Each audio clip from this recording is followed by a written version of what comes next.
Hi. In this video I'll talk about what Yi is and how it applies to Tai Chi Chuan practice. It's a critical concept that is often overlooked or misunderstood.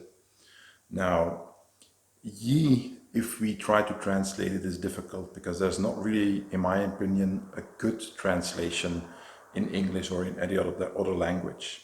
So you can translate it as intent or purpose. But in the context of martial arts, I like to use a translation fighting spirit, which I think is more applicable.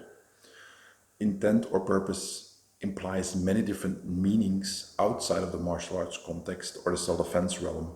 So that is why I mostly use fighting spirit. Now, this is a very complex explanation for it to make sense. So I'm going to ask you to bear with me a little bit as we explore this in more detail.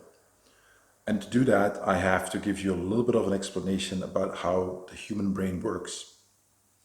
There is a theory called the Triune Brain. So it means that your brain is composed of three parts that work together. Now, that is mostly an obsolete model. So the current science is much more nuanced, or it even contradicts certain parts of this model. I'm only using it to help you understand the concept of Yi. It's just a framework. You can view it as a metaphor to help you understand it, but do not mistake it for actual science as we understand how the brain functions today. So that said, let's imagine that our brain is made up of three different parts. So the first part is what we will call the lizard brain. It's very primitive. All our primitive reactions are there. The classics that you know, fight, flight, and freeze, are handled by that part of the brain.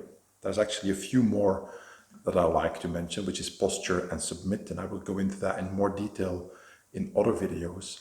But the point is that this is a very primitive part of our brain that is extremely potent and reacts instantly to perceived threats.